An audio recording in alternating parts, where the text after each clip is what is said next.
All right, welcome back to the Trauma Therapist Podcast. My name is Guy McPherson. My mission is to help trauma therapists be their incredible selves, to be human, to be real, not just a clinician. I'm a big believer in who we are is more important than what we know.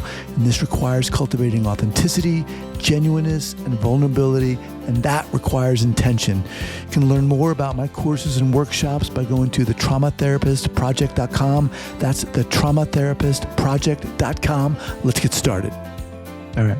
It's 5, 4, 3, 2, 1. All right, folks, welcome back to the Trauma Therapist Podcast. I am very excited to have as my guest today, Indi Safaddid-Bertarioni. Indi, welcome to the podcast. Thank you. All right. Very excited to have you here. So Indi is a daughter. She's a sister, a wife, a mama, a friend, a human, but you can call her Indi. She lives in sunny Florida and grew up in Northwest Georgia. Her homeland is Costa Rica. She says that becoming a wife, a mother, has transformed her mind, her body, her heart, and her soul. Through these transitions, she's discovered that connection is key within herself, within others, and the world. And she says that's what she needs to do. She started a personal blog in 2022 that's expanded to a conversation platform. She started a podcast called SoulMatter, an incredible podcast about humanness, for the relational being, the curious being, and the loving being. She has the honor and privilege of having conversations with other humans, and has become a dream come true. And I'll have that, of course, linked up. Indi, welcome to the podcast. Thank you. All right. So I kind of said it in the bio, but share with the listeners where you're from originally and where you are now. Yeah, definitely. I was born in San Jose, Costa Rica, to two amazing parents, and they immigrated to the United States with, three of us in tow. I was 3 years or 4 years old. It's always a little hazy. And I ended up growing up first we went to Florida, moved up to Georgia because of family connections. And that's honestly where I grew up the majority of my life, and came down to college to Florida and stayed here in Florida, sunny South Florida. Okay. Awesome. All right. So let's dive in here. How did all this come about for you, such that we're talking today? I mean, such that you're so interested in this idea of soul, of connection, of conversation. Yeah. How did this come about? Well, I've had my fair share of, what I'd consider trauma. And that definitely shaped me as a individual.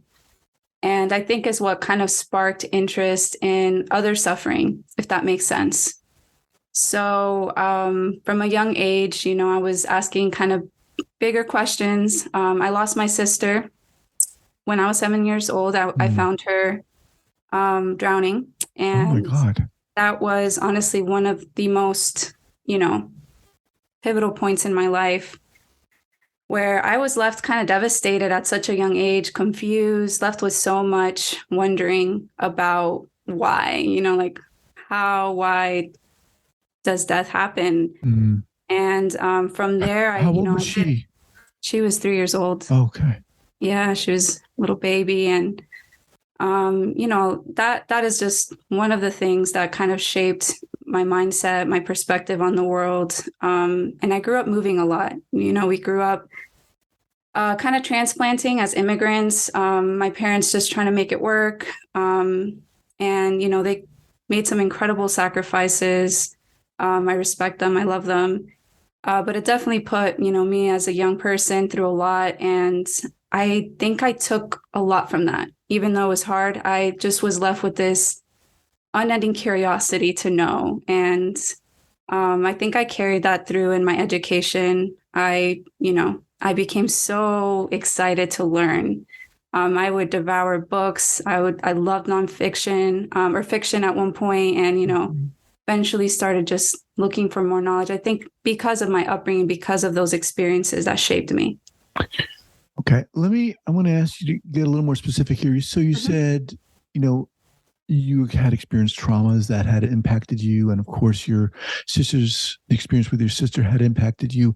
How did it impact you? How did it shape you? It broke me a little. I just had this existential question of why wasn't it me? I was the older one. You know, that day I carried I think it's natural for, in a sense, like a survivor of trauma, to wonder. So that experience in particular, outside of all the other experiences, was really one of the ones that left me wondering, you know, what happened? Mm-hmm. What went wrong here? And then this desire to live out my life differently because of it. You know, I lost her, kind of the aftermath of that incredibly devastating thing that happened to our family, you know, was a catalyst for me personally to, unfortunately, you know, rebel, question. It was always this like desire to know, you know, why am I here? Like, why was I not the one that day? I So felt you're this. talking, you were 7. Yeah. And at what age did this come about for you, when you started to rebel, when you started to question? Honestly, it started pretty young. I just, you know, I think it was always this nature in me to be curious. I was very shy, so I was always the observer in a lot of situations. I had a lot of challenges learning English, having come here, and we only spoke Spanish at home. My parents drilled that in us. They're like, only Spanish at home. You can learn English with other peers and, you know, people outside of our home. And I think early on, I just wanted to engage and learn. And that sometimes that rebellion really did come from this deep existential place. Like, why am I here? Why did I survive? Why did I have to go through what I went through? And it came into this period. I think I was, you know, from 7, from that, you know, pivotal moment of losing her, suffering some sexual abuse as a child. And later on in life, I just started being rebellious. I was like, there's something wrong. I don't know if it was me. You know, I had so much shame. I held on. I carried this huge burden of expectation that a lot of times wasn't even just my own. You know, my parents were, you know, they're immigrants. So they put a lot of pressure on the eldest to perform per se, you know, and I know they didn't mean that, but I definitely had this very hard, like, upbringing where I felt like I have to meet their demands. I have to meet my own demands. And I started very early, you know, wanting to be a perfectionist and then running away from that, being like, no, I want to do this my way. Or, you know, if they said something, I try to do the opposite and always fail. But even from a very young age, 7, maybe even before 7, but I think 7 is when I became more aware of the world around me and how I interacted with it. And yeah, I was a tough kid. Yeah. I mean, I appreciate you sharing all that. I mean, that's a lot, an incredible burden for a young kid to bear. Was there a point, or at what point in as a young kid, was there a point when you said, you know what, I need to get some help? Oh yeah. And thankfully, what did that look like? It was intervention pretty early on. I acted out a lot. And, you know, my mom especially, you know, to share some backstory on her, she struggled with mental health. Her mother struggled with mental health. That experience broke her. And I showed up for her as best as I could. And then she showed up for me and recognized, you need help. We need help. So it was churches. It was eventually a therapist, like lines of therapists. I can remember just going from a therapist room to another at times in seasons where I was struggling. And that really was incredible. I can remember distinctly some of those experiences being me like, I don't want to be here. I don't want to talk to you. I remember once yelling at the therapist, I think I was like 10, I hate you. And she was like, okay.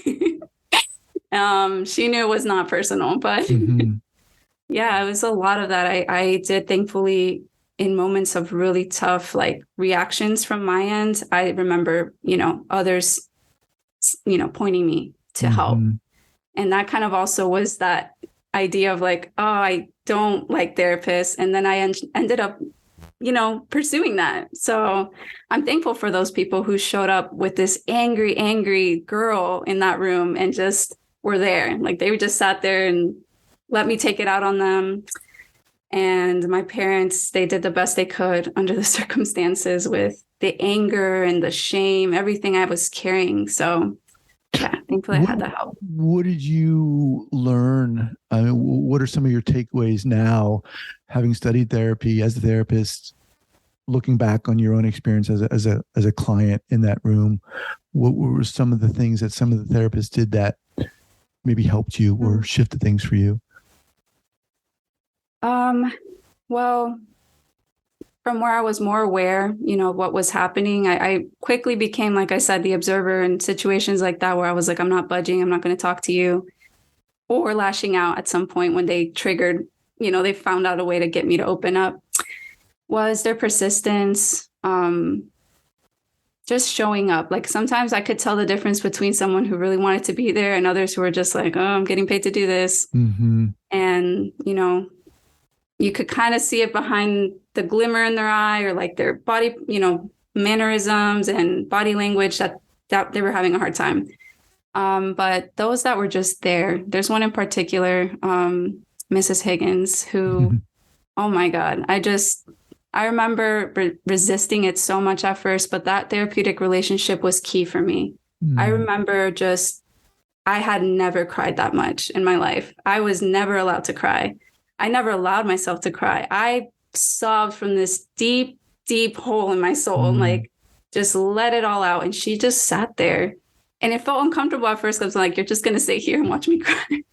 How old were you at that point? I was, I think, 13, 14. Wow.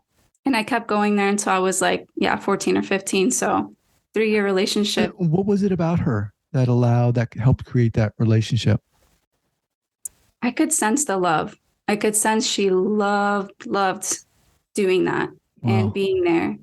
And towards the end, I knew she loved me. Like she had grown to just care. Like she deeply cared about me. And it's funny because at one point, one of my struggles with therapy is like the blurring of the lines, at least for me when I was practicing, of, going from I'm here to support you in this time of vulnerability to like, I want to be a part of your life, or I want to, extend a helping hand.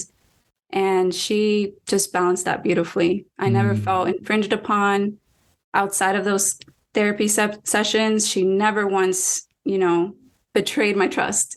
Because that was a big thing growing up. I felt like anything I said to this therapist was going to get back to someone. So there's a lot of fear. There was no fear in that room. It was just incredible the amount of love I felt, in those moments where she was just there, just listening. Yeah. Wow. That's awesome. So let's jump ahead to your podcast and even the blogs things started out. Talk to us about how that came about. I mentioned, becoming a wife and, willingly choosing that. Because at one point in my life, I was like, I'm never going to get married. That's ridiculous. Like jaded about marriage. And I met Angel and things changed. So that was a huge transition for me. I went from hiding a lot. I think I always hid behind my performance in school and activities. And I was always afraid to just be myself. So when I married Angel, that kind of just went out the window. There was this courage within me, within him to just be ourselves. And I felt seen, I felt known. And that carried on to us, deciding to start a family. And it was hard. I have to say the whole transition period in the last 6 years has been hard for me. In what way? I just felt selfish. Like, was I supposed to do this? Like I wanted something for myself. And it felt, in a way I was giving, like willingly, of course, at times consciously. And then other times I'm like, is this what I wanted? And I constantly, center myself again and ground myself and recognize I do want this. And I want to work hard for it. I don't think this happened by chance. So it's been that transition. I wrote a lot as a kid and I was nervous to ever share it with anyone. I was like, I don't know if this is any good. And the blog came out of that place of like, hey, I think I'm going to share my thoughts with the world. And it was scary. And then it transitioned into, wanting to have a presence out there for others to feel comfortable to do the same. I when someone finds my blog or happens on anything I put out there, I just want them to feel welcome to do the same, to know me, and kind of an invitation for me to know them. That's what's driving me. I think that's what I found so alluring about the field of mental health, and still do. I'm passionate about that human piece in this world. Like, we're just connecting, we're talking, you're listening, I'm listening, and we're reflecting on those innermost thoughts. We don't just share our thoughts with almost anybody, but I felt comfortable to do it. I needed to do it. I felt like I just had to start writing, and it evolved into wanting to have a podcast, and just happenstance finding your workshop here last year and thinking, whoa, like, Guy McPherson's doing this. And I had been listening to your voice for a period of, since graduate school in 2016. And I went for it. And honestly, you inspired me so much that I was like, I found this courage within me to do the same thing what Guy has been doing. And that's where I'm at, essentially, I think where it came to fruition to do it. I appreciate you saying that. When we first talked, and when I heard you talk, you had and you have this just clear passion and love for, like you said, needing to connect with people, and you can feel it. And how do you like put that into a podcast? What are your thoughts on doing that? I think I want to just hear stories. That's a cultural thing, maybe, and also maybe just a human thing to want to hear stories. I like knowing people. I just like meeting them, talking to them. I could talk to a stranger anywhere. And the big reason I love traveling is because you happen to do that. It feels normal to just talk to random strangers sitting next to you on their way to the next destination. I think have compassion for people. I just want to know and care the way I think I have been known and cared for. I want to give it back almost. And it's intentional. I think I've recognized, like, I need to do this. I want to do this, and I will do this. So yeah, I need to do it. So there's that. Talk more, kind of unpack that need to do this. Why do you need to do this? I think I feel called to it. There's something so incredible about the curious imagination. I used to think, like, oh, maybe I'm so intuitive, or I don't want to use the word necessarily just intuitive, but I'm so curious for a reason. And from some of the conversations over time with people that matter to me, and some of the experiences that I've shared or have heard reflected back to me, shared with me, those narratives are kind of maybe what shaped me and propel me towards this. I just want to get it out there. Like, anytime there's something special to share about someone, it could be silly, it could sound like a silly story to them, but I've seen that specific story like transform myself. It's impacted me, like just hearing about it, and kind of keeping like this mental track of, wow, these people, it's kind of creepy, but I keep a list of people I've met. And I keep their names because their names matter to me now. I'm like, oh, I'm going to think of this person and just, remember this or that keynote about them. I did it when I was a therapist. I think it helped me stay organized with what client I was sitting with and the interactions. And it carried on into this, sounds creepy, but this list of people I care about. And I think that's special. I think it was done for me at some point to want to do that for other people, to just listen. I think I'm very relational. I always have been, and I've hidden behind the fear of doing that. Like, I didn't want to do that. I was like, why am I so, like, why do I care so much about people? I kind of wondered where that was coming from. And I finally recognized, there's something with death in life. When you've seen it, I think that changes you, especially if it's someone you loved. Well, that's kind of connects to what I want to ask you now, which is, when you look back to yourself as a 7-year-old and having that experience and jump forward to where you are now and what you're doing, is there a connection there? Yeah. What is that?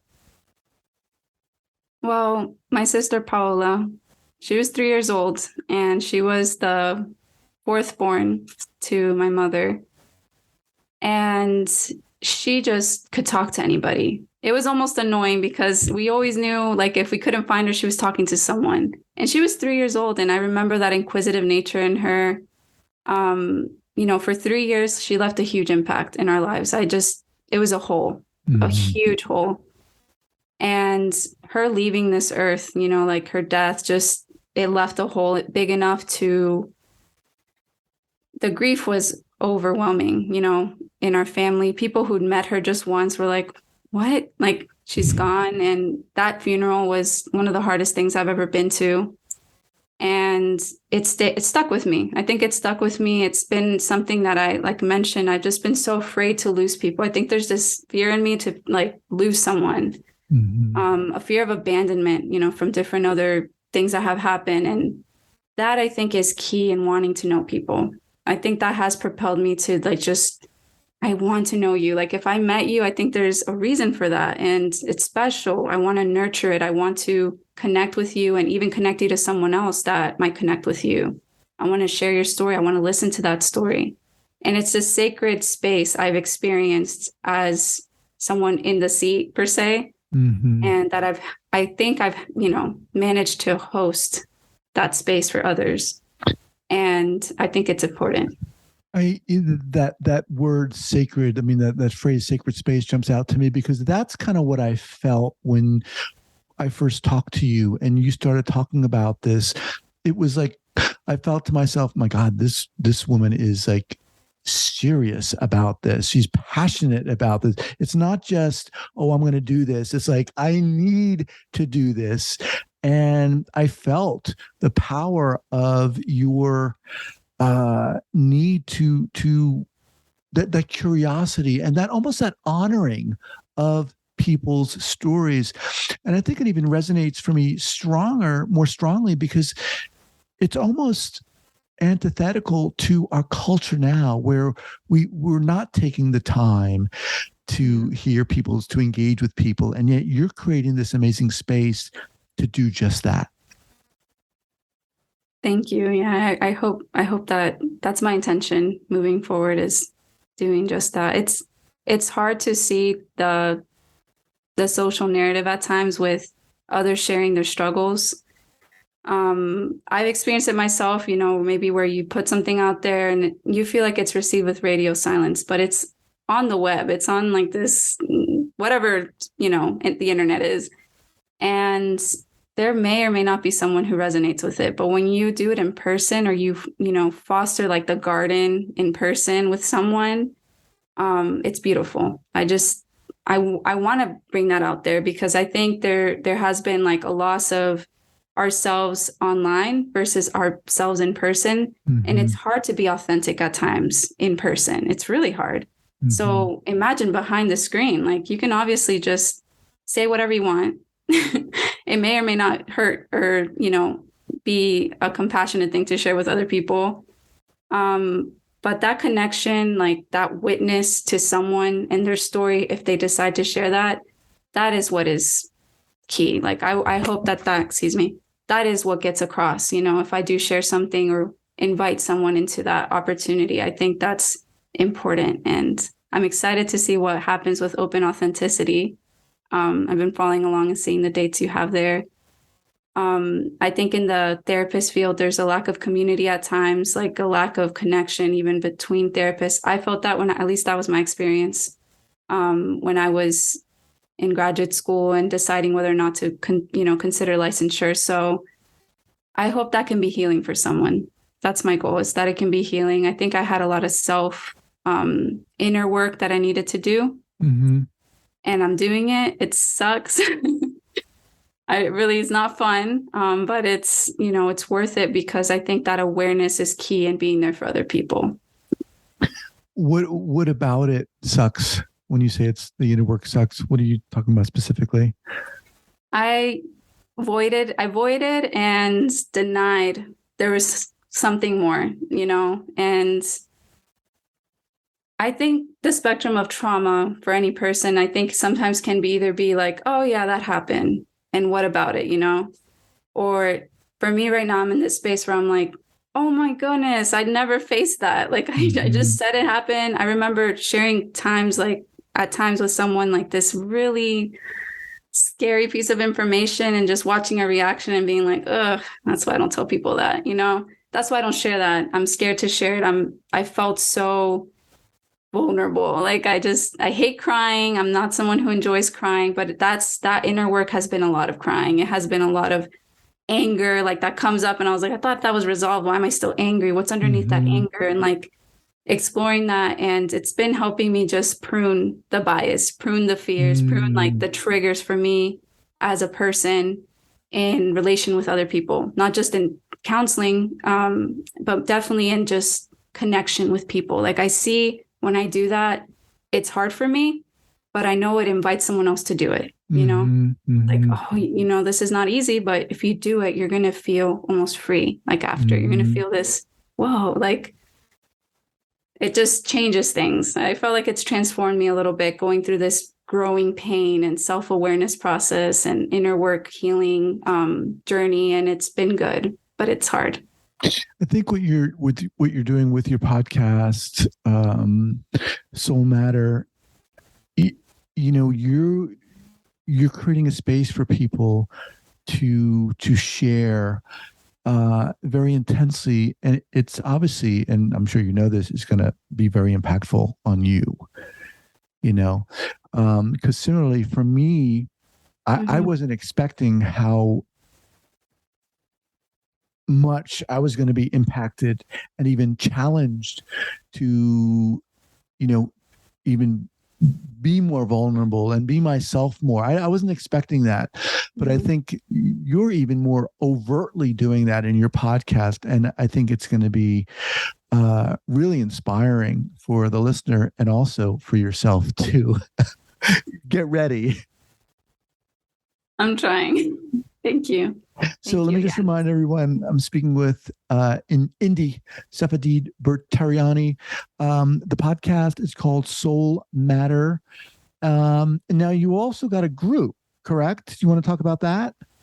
Yeah, Soul I'd love to. Okay. What's going on with that? It's new.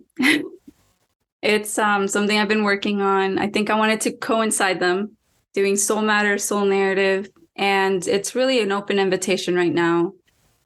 I want to get specific and just start like email listing specific people and be like, hey, do you want to do this? But it comes from this place of having done something called Story Group. And that changed me. Like literally, that was the first time ever in a church, for example, that I spoke about my feelings and it was welcomed. It was this deep, deep dive into like, what happened? You know, what's going on with you? Let's talk about what your needs are, what your desires are.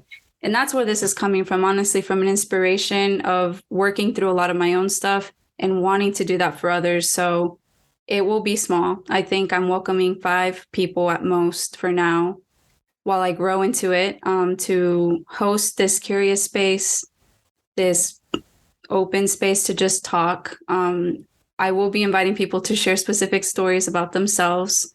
And there's no fixing. No fixing allowed. No one's allowed to turn into a therapist in those moments. And just, I want people to feel heard. I want them to feel valued because they do value. They do bring value to this world. So that's what that is. It's going to be small, open invitation to anyone interested. I try to make contacting me as easy as possible if there's interest out there. And I do welcome, you know, people of all journeys and walks. I think maybe over time I might need to become more specific, but I think right now there's just this willingness to just listen and be there. And like you mentioned, that might transform me too a little bit. It might impact me. Of course it will. Yeah. I think when you're doing something like that and being as open as you are and vulnerable as you are willing to be, you cannot help but be impacted by that. So, all right, Indi, what's the best way for people to get in contact with you to learn about your podcast and Soul Narrative group? Definitely welcome to find me on Facebook or Instagram. My website, you know, it all interconnects. So whatever you're more comfortable using, you know, you're welcome to use that. The website's there just to, you know, kind of be the go-to. So that's unfortunately right now the domain's not set up, but it's accessible through my Instagram, my Facebook, and I will respond through any medium you decide to reach out. Okay. Email, direct and message. I'll have it linked up here on the show notes page at the traumatherapistpodcast.com. Once again, Indi's podcast is called SoulMatter, and her group is called Soul Narrative. Awesome. Super inspiring. Love to have you back. We can keep up to date and see how things are going. Thank you so much. It'd be amazing. Thank you. All right, Indi, take care. You too.